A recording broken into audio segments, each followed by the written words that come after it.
Hello बच्चों, मैं स्मिता प्रजापति, आप लोगों का आदर्श क्लास में स्वागत है। इस वीडियो में हम लोग सीखने वाले हैं श्रीधराचार्य फार्मूला का प्रूफ्स एंड उसका importance in the quadratic equation. द्विघात समीकरण में क्या उसका इम्पोर्टेंस है, क्वाड्रेटिक इक्वेशन में क्या उसका इम्पोर्टेंस है, इन चीज़ों को जो है हम डिस्कस करने वाले हैं। ठीक है, तो ये जो क्लास है वो बाई लैंग्वेज है। बाई लैंग्वेज कहने का मतलब इसमें आप हिंदी और इंग्लिश दोनों को सुनेंगे। जो बच्चे हिंदी मीडियम के हैं वो हिंदी में इसको समझें, जो इंग्लिश मीडियम के हैं वो इंग्लिश में समझें, दोनों को हम बताएंगे। ठीक है, ये जो क्वाड्रेटिक इक्वेशन बोल रहे हैं इसको क्वाड्रेटिक फार्मूला, इसको द्विघात सूत्र भी बोला जाता है। ठीक है, तो जो श्रीधराचार्य फार्मूला वो बेसिकली है क्या, है ना। इस फार्मूला से हम क्या निकालते हैं, यानी इस सूत्र से हम क्या ज्ञात करने की कोशिश करते हैं। इससे हम द्विघात समीकरण यानी क्वाड्रेटिक इक्वेशन के जो रूट्स होते हैं उनको फाइंड आउट करने की कोशिश करते हैं। ठीक है, चलिए आइए तो सबसे पहले उस फार्मूला को देखते हैं, देन उसका प्रूफ हम लोग करते हैं।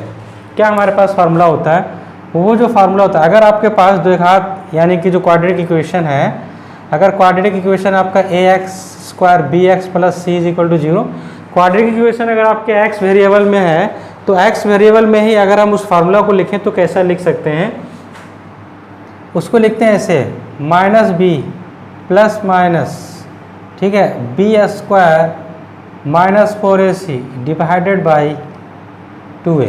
ठीक है, ये हमारे पास आता है फार्मूला, और इसी फार्मूला को हम लोग जो है बोलते हैं श्रीधराचार्य फार्मूला, या फिर इसको बोलते हैं क्वाड्रेटिक फार्मूला। ठीक है, या फिर इसी का हिंदी में क्या बोला जाता है, द्विघात समीकरण का सूत्र। ठीक, इसको सिद्ध कैसे किया जाता है, इसको प्रूव कैसे किया जाता है, चलो आप इसका प्रूफ सबसे पहले बता देते हैं, देन आफ्टर इससे रिलेटेड कुछ क्वेश्चंस बताएंगे। और इसकी जो मेन बातें हैं, है ना, ये सबसे बड़ी बात क्या होती है कि जो श्रीधराचार्य फार्मूला यानी कि जो क्वाड्रेटिक फार्मूला है, ये formula define the nature of the roots, nature के यानी रूट्स के अस्तित्व के बारे में बताता है, उनका अस्तित्व कैसा है, उनका प्रकृति कैसी, उनका नेचर कैसा है, इस चीज़ के बारे में ये बताता है। ठीक, चलो आओ पहले इसका proof, then we will discuss the deeply, फिर इसको हम हर एक चीज़ को तुमको आपको लोग को जो है डीपली बताएंगे कैसे क्या चीज़ को डिस्कस करता है। तो आपके पास जो इक्वेशन दी हुई है, क्या इक्वेशन है, ax² bx + c = 0। a से डिवाइड दे दीजिए दोनों तरफ, जब डिवाइड देंगे तो इक्वेशन आपको कैसा नज़र आएगा, ax² a, और यहाँ नज़र आएगा bx/a, और यहाँ नज़र आएगा c/a = 0/a। तो जब आपने इसको डिवाइड दे दिया है तो a से a यहाँ कट हो जाएगा, ये बच जाएगा x², और यहाँ पर आपका क्या फाइंड आउट हो जाएगा, इधर आपका फाइंड आउट हो जाएगा b, है ना, x × b/a, और यहाँ से आ जाएगा c/a, और 0 डिवाइडेड बाई एनीथिंग 0 आता है, ये तो आपको पता होगा। अब हम क्या करने वाले हैं, इसको परफेक्ट स्क्वायर में कन्वर्ट करेंगे, यानी कि पूर्ण वर्ग में इसको कन्वर्ट करने वाले हैं। तो देखो क्या करेंगे, हाँ, अगर रही बात ये कि सर हमको परफेक्ट स्क्वायर कैसे बनाना हमको नहीं समझ में आ रहा, तो आप परफेक्ट स्क्वायर का वीडियो जो मेरा है उस वीडियो को देख लीजिए, उस चैनल के प्लेलिस्ट में मिल जाएगा आपको, how to make perfect square, यानी कि how to find the quadratic equation के जो रूट्स हैं उसको कैसे फाइंड आउट किया जाता है विद द हेल्प ऑफ, है ना, परफेक्ट रूट स्क्वायर मेथड। तो आप क्या करें, उसको आप देख लें। ठीक है, उसको देख लेंगे तो आपको क्लियर हो जाएगा कि परफेक्ट स्क्वायर कैसे बनाया जाता है। ठीक है, चलो आओ कंटिन्यू करते हैं। तो देखो फार्मूला क्या हो जाएगा, 2 × x × b/a। अब देखिए यहाँ पर x था, b/a था, ठीक है, ये 2 आया यहाँ पर क्योंकि 2 फार्मूला में डिमांड होती है, x² यानी कि a² + 2ab + b², तो 2 वहाँ पर इसलिए आया। तो 2 हमने क्योंकि यहाँ पर लगाया है, मल्टीप्लाई किया, इसलिए 2 से क्या करना पड़ेगा हमको, डिवाइड, क्योंकि अपने इक्वेशन को हमको क्या करके रखना, बैलेंस करके रखना है, इसलिए यहाँ पर इसको डिवाइड करना होगा। तो ये हो गया 2, ये हो गया a, ये पूरा की पूरा क्या बन जाएगा b, ये पूरा की पूरा बन गया तुम्हारा b। तो फार्मूला में क्या हो गया, 2 × a b + b का स्क्वायर, तो b की जगह पे आ गया आपका b/2a, तो इसका होल स्क्वायर हो गया। इसका होल स्क्वायर ऊपर में था नहीं आपके पास प्लस में, आपने इसको ऐड किया तो आप इसको माइनस कर दो, तो जब आप माइनस करोगे तो b/2a का होल स्क्वायर + c/a = क्या आ गया, 0। अब देखिए यहाँ से, अब ये जो यहाँ से यहाँ तक है ये आपका होल स्क्वायर बन गया, किसका होल स्क्वायर बन गया, तो ये बन गया x + b/2a का होल स्क्वायर। जो माइनस की चीज़ें उधर जाके प्लस, प्लस वाली चीज़ें माइनस में हो जाएंगी, तो आपके पास आंसर आ जाएगा b/2a का whole square minus C by A, ये आपके पास रिजल्ट आया। अब आप यहाँ से क्या कर सकते हो, इसका होल स्क्वायर तोड़ लो, इसको इसी तरह लिख लो, तो x plus B by 2a का होल स्क्वायर, ये आ जाएगा आपके पास बी स्क्वायर, ठीक है, 4a square minus C by A, ठीक है, ऐसा कुछ आ गया। अब आप क्या करो, यहाँ से एलसीएम ले लो, तो जब एलसीएम लोगे तो आ जाएगा आपके पास 4a स्क्वायर, ठीक है, 4a स्क्वायर से 4a स्क्वायर कट जाएगा तो बचेगा क्या ऊपर बी स्क्वायर, यहाँ से डिवाइड करो तो 4a आएगा, 4a को c से मल्टीप्लाई करो तो यहाँ आ जाएगा 4ac। ये जो स्क्वायर है अब इधर हटाएंगे तो इस पर रूट आएगा, पहले इसको लिख लेते हैं, तो x प्लस बी बाई 2 का होल स्क्वायर, स्क्वायर हटाएंगे तो उस पर रूट आएगा, है ना, b बाई 2a, यहाँ से स्क्वायर हटाएंगे तो उस पर रूट आएगा, और जैसे ही रूट आएगा तो दो साइन आएंगे, ठीक है, एक प्लस में और एक माइनस में। रूट के अंदर क्या आएगा, रूट के अंदर आ जाएगा B square minus 4ac divided by 4a square. बहुत क्लियरली आपको समझा गया, ठीक। रूट के अंदर 4 है, रूट के अंदर a स्क्वायर है, तो रूट 4 का वैल्यू 2, रूट a स्क्वायर का वैल्यू a। तो यहाँ से अगर हम इसको सॉल्व करें और तो हमको क्या मिलने वाला है, यहाँ से इसको सॉल्व करेंगे तो प्लस माइनस रूट ऊपर में आ जाएगा, यहाँ आ जाएगा बी स्क्वायर माइनस 4ac, नीचे आ जाएगा 2a। अब इस प्लस b को आप उधर लेके चल जाओ b बाई 2 को, तो आपके पास x की वैल्यू क्या निकल के आने वाली, माइनस बी बाई 2a, ठीक है, यहाँ आ जाएगा प्लस माइनस रूट अंडर, ठीक है, B square minus 4ac divided by 2a। अब आप क्या करो, 2a को आप एलसीएम ले लो, तो जब आप एलसीएम लेंगे तो यहाँ से x की वैल्यू क्या निकल के आ जाएगी, minus B plus minus B square minus 4ac divided by 2a, ठीक है। तो ये आया हमारे पास द्विघात समीकरण का फार्मूला, यानी क्वाड्रेटिक इक्वेशन का फार्मूला। क्वाड्रेटिक फार्मूला देखो निकल के आया, जो हमने शुरू में लिखा था, इसी को हम लोग श्रीधराचार्य फार्मूला बोलते हैं। तो दिस इज़ द प्रूफ, ये प्रूफ है। बट आप एक चीज़ याद रखें, एग्ज़ाम्स में प्रूफ नहीं पूछता, ठीक, लेकिन आपकी नॉलेज के लिए मैंने बताया कि आपको पता होना चाहिए कि फार्मूला आया कहाँ से, कैसे आया। आपके माथा पे थोप तो नहीं दिया कि आपको इसको याद रखना है, हमने आपको समझाया कि फार्मूला का डेरिवेशन कैसे हुआ, हमने आपके माथा पे थोपा नहीं। अब हम बात करते हैं कि इस फार्मूला का यूज करके हम क्वेश्चंस को कैसे फाइंड आउट करें, इससे हम और क्या बातें कर बता सकते हैं, यानी इससे हम और क्या क्या बातों को डिफाइन कर सकते हैं, ठीक। चलो बात करते हैं। तो इस फार्मूला की हेल्प से हम लोग जो है, क्योंकि हमने ये जो फार्मूला अभी ड्राइव किया, इस फार्मूला की हेल्प से हम लोग क्या निकालने वाले हैं, इसके रूट्स को निकालने वाले हैं, ठीक है। तो जब हम इसके रूट्स को निकालेंगे तो ये जो फार्मूला है, ये रूट्स को निकालने से पहले क्या क्या जानकारी हमको दे सकता है। तो इस फार्मूले की हेल्प से हम रूट्स के नेचर को डिफाइन कर सकते हैं, ठीक। तो रूट्स के नेचर को डिफाइन कौन करता है, ये जो दिख रहा है अंदर वाला term, this term define the nature of the roots, यानी कि जो शून्यक आते हैं, द्विघात समीकरण के जो शून्यक आते हैं, उनके प्रकृति के बारे में हमको ये चीज़ बताती है। क्या बताती है, तो लिखो नेचर ऑफ द रूट्स, ठीक है। नेचर ऑफ द रूट्स यानी कि शून्यकों की प्रकृति। ये जो चीज़ है, ये इसको हमने एक नाम दे रखा है, मैथमेटिशियन ने एक नाम दे रखा है इस क्वांटिटी को। क्या नाम दे रखा है, डिस्क्रिमिनेंट, ठीक है। इसको नाम दे रखा है मैथमेटिशियन ने डिस्क्रिमिनेंट, और इसको डिनोट किससे किया जाता है, डी से। ये जो डिस्क्रिमिनेंट है, इसको हिंदी में विभक्तर कहा जाता है।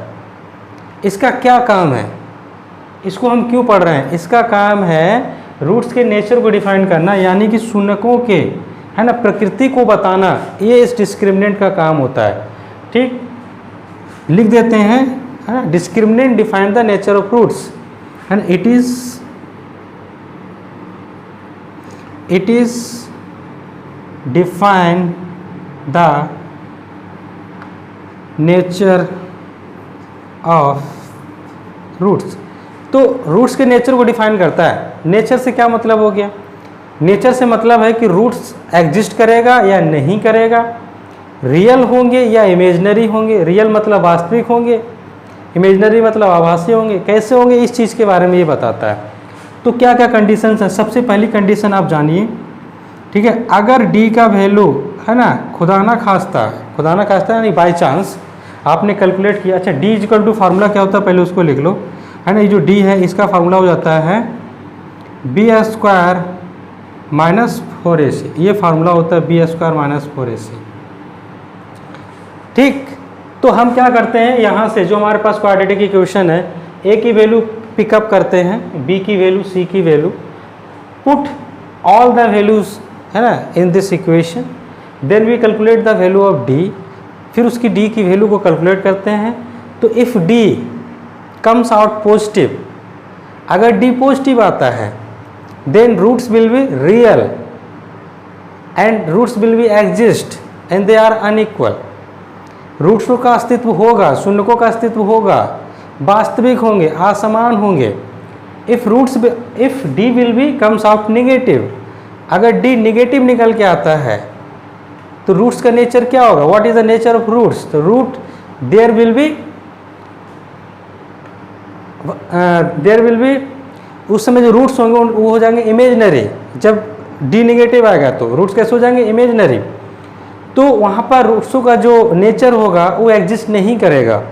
ठीक, और अगर डी आपका आता है zero, D comes out to be zero, अगर डी ज़ीरो आ जाता है तो उस केस में रूट्स का नेचर क्या होगा कि जो रूट्स हैं वो सबसे पहली बात तो रियल होंगे, एग्जिस्ट करेंगे और साथ में इक्वल भी होंगे। ये तीन कंडीशंस हैं, आओ एक एक करके डिस्कस करते हैं। तो सबसे पहला जो केस है क्या है कि डी का वैल्यू अगर जीरो से बड़ा हो, डी का वैल्यू अगर जीरो से बड़ा हो तो इसका मतलब क्या होगा, कितनी कितनी बातें होती हैं। ठीक है, रूट्स, है ना, रूट्स जो होते हैं roots will be real, roots क्या होंगे, रियल होंगे। दूसरी बात, ठीक है, रूट्स विल बी रियल और अनइक्वल होते हैं।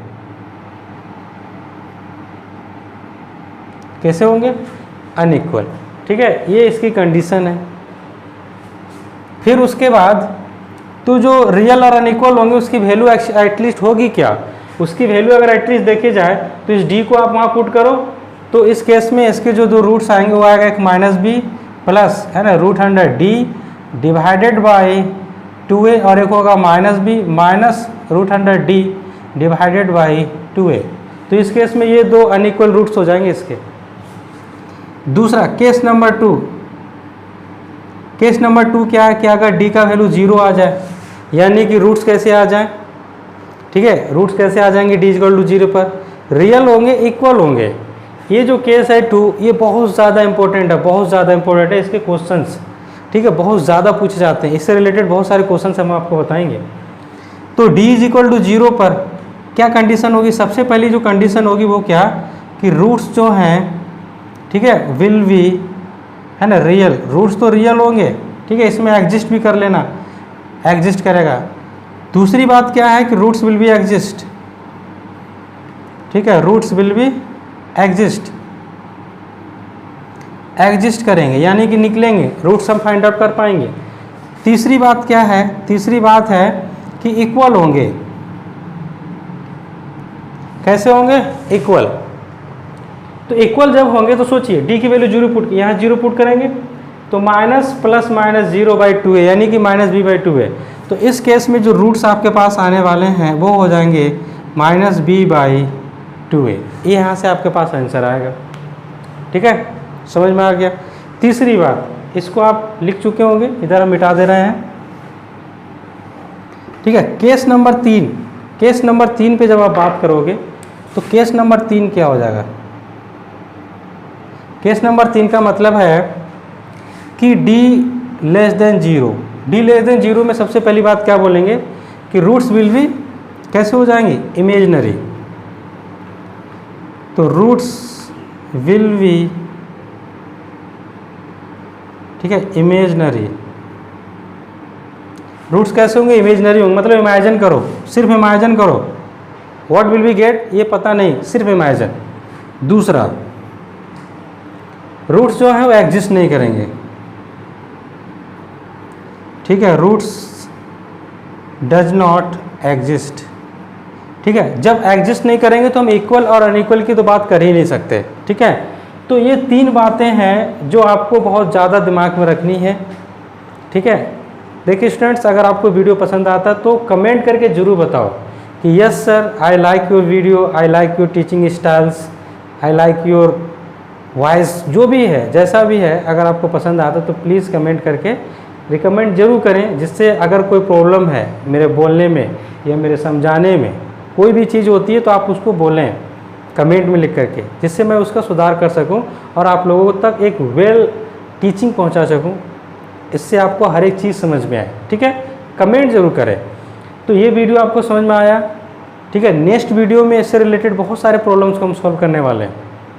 ठीक है, तो आप क्या करें, उससे पहले मेरे चैनल को सब्सक्राइब, बेल आइकन दबाएं, जिससे आने वाले वीडियो का नोटिफिकेशन आपको मिलता रहे, और इस वीडियो को अपने फ्रेंडों के साथ शेयर करो। शेयर करने का मतलब ज़्यादा से ज़्यादा व्हाट्सएप के थ्रू शेयर करो दोस्तों के लिए, और भी सोशल मीडिया है उसके द्वारा जो है इसको शेयर करो, जिससे जितने भी दोस्त हैं आपके इस वीडियो का बेनिफिट उठा सकें।